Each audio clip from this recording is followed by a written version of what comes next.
¿Qué tal, amigos de Católicos Manía? Habla para ustedes Nelson Enríquez. Y ya pues en el tiempo de Pascua, los 50 días que van desde la resurrección hasta Pentecostés, vamos a estar hablando de los relatos de la resurrección de acuerdo a cada evangelista.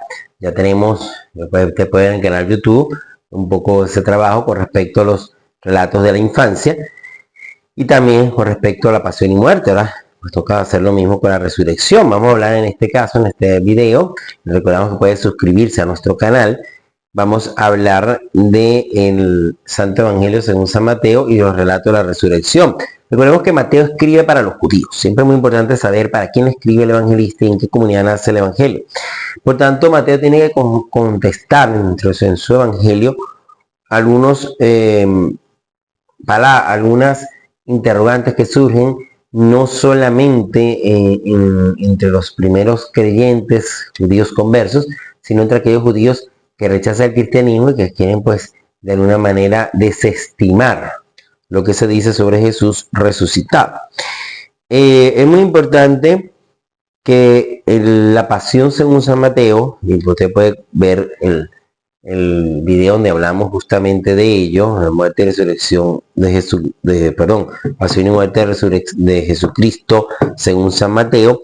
Usted puede ver cómo termina el capítulo 27 de Mateo a partir del versículo 65 y 66, cómo Pilato le concede a los judíos la presencia de guardias en el sepulcro. Y esto va a ser muy importante porque esto nos va a entrar en la economía de la resurrección. Justamente el relato de la resurrección, que comienza en el capítulo 28, nos dice que pasado el sábado van María Magdalena y la otra María a examinar el sepulcro. Pese a que ya en el Evangelio de Mateo justamente se nos ha dicho, vamos a retomar esta parte, en el versículo 56 del capítulo 27 se nos ha dicho que habían varias mujeres que habían acompañado a Jesús de Galilea, varias, y que resaltaban María Magdalena, María la madre de Santiago, y la madre de los hijos de Zebedeo, que es Salomé. Se nombran estas tres mujeres en la cruz. Sin embargo, aquí solamente se nos dice que va María Magdalena y la otra María al sepulcro, o sea que según Mateo van solamente dos mujeres. María Magdalena y María de Santiago, María de Alfeo, como quiera llamarse, o María de Cleofás, es la misma. Lo cierto es que en este caso, el libro de Mateo se centra en dos mujeres, porque vemos que en la ley judía el testimonio es válido solamente mediante dos testigos, como mínimo. Entonces aquí está dando lo mínimo importante, aun cuando las mujeres no son tenidas en cuenta en un juicio, pero bueno, eran dos. Cuando llega allí, este evangelio es el único que nos relata de alguna manera cómo fue la resurrección, porque se dice que hubo un fuerte temblor el día de la resurrección, que un ángel del Señor bajó del cielo y llegó, hizo rodar la piedra, se sentó encima, que su aspecto era como el de un relámpago y su vestido blanco como la nieve. Y los de la guardia se pusieron a temblar de miedo y quedaron como muertos.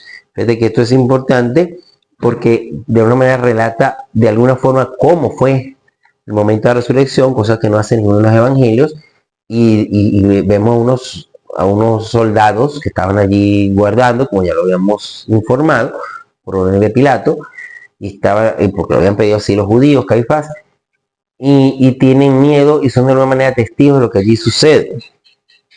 Volvemos a darnos cuenta de algo, los fenómenos. El Evangelio de Mateo, ya en el capítulo 27 justamente, cuando Jesús muere, esto lo podemos encontrar en el capítulo 27 de Mateo, a partir del versículo 51 al 53, donde se habla del terremoto, donde se habla de los muertos que salen, todo eso en forma escatológica. Y así muy similar va a suceder con la resurrección, porque dice que hay un temblor, que la piedra se remueve, que viene el ángel, que los ángeles se asustan, aquella imagen gloriosa. Recordemos, y lo decíamos en el video de la pasión, que Mateo trabaja con las señales del día grande de Yahvé, aquellas señales escatológicas profetizadas en el Antiguo Testamento del día del juicio de Dios a la tierra, pues de alguna manera son vividas en el momento no solo de la muerte de Jesús, sino también de su resurrección, un momento todavía más solemne. ¿Quiénes asustan? Pues obviamente los soldados. Llegan las mujeres, pero las mujeres reciben allí la visión de un ángel. Importante, ¿no? La presencia del ángel. El ángel dijo a las mujeres, ustedes no teman. Es un ángel que está en todo momento aquí, en que situación. Podemos recordar aquí la presencia en el Antiguo Testamento del ángel de Yahvé. Así siempre se habla de un ángel en el Nuevo Antiguo Testamento, que es el ángel de Yahvé, en algunos casos hasta el mismo Yahvé en persona. Y por tanto, también Mateo conserva esa imagen de el ángel, un ángel que le dice a las mujeres, ustedes no teman. Esta palabra no teman, que es una de las más pronunciadas en el Evangelio, no teman. Sé que buscan a Jesús el crucificado, no está aquí, ha resucitado como había dicho, acérquense y ver el lugar donde yacía. Después vayan corriendo, anunciar a los discípulos que ha resucitado y que irá por delante a Galilea, allí lo verán. Ese es mi mensaje. Ellas se fueron llenas de miedo y gozo y corrieron a dar la noticia a los discípulos. Tenían miedo, pero también tenían gozo y fueron a cumplir su misión. Vemos a las mujeres como las primeras testigos. María Magdalena encabeza siempre esta lista en todo momento y va a cumplir su misión de anunciar a los apóstoles. Son ellas las que van a anunciar a aquellos que a su vez van a tener la misión de anunciar a otros. En los relatos de la resurrección hay dos tradiciones. Como decía, existen dos tradiciones sobre la resurrección. Lo que es la tradición del sepulcro vacío, las mujeres son las protagonistas, y lo que son las tradiciones de los relatos de la aparición del resucitado. Esas son las dos tradiciones con respecto a la resurrección que salen en los evangelios. ¿Okay? El ir a Galilea, fíjense que el ángel le dice a las mujeres que vayan a Galilea, que le diga a los discípulos que vayan a Galilea. Aparentemente, si el evangelio de Mateo no sabe o omite o no sucedió apariciones en Judea. En eso hay algunas contradicciones cuando vayamos viendo los evangelios. Pero tanto Galilea como Jerusalén representan dos corrientes teológicas diferentes, ¿no? Más allá del lugar geográfico. Recordemos que Jesús comienza su apostolado en Galilea. En un momento vamos a hablar por qué y qué significa todo este viaje de Galilea a Jerusalén.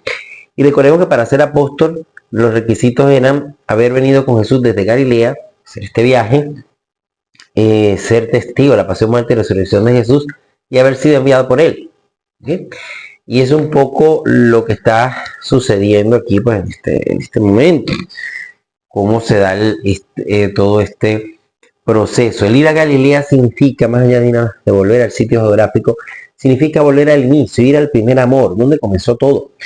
A volver a releer los sucesos que ya habían acontecido, que habían vivido con el Maestro en su ministerio público, pero a la luz del misterio pascual.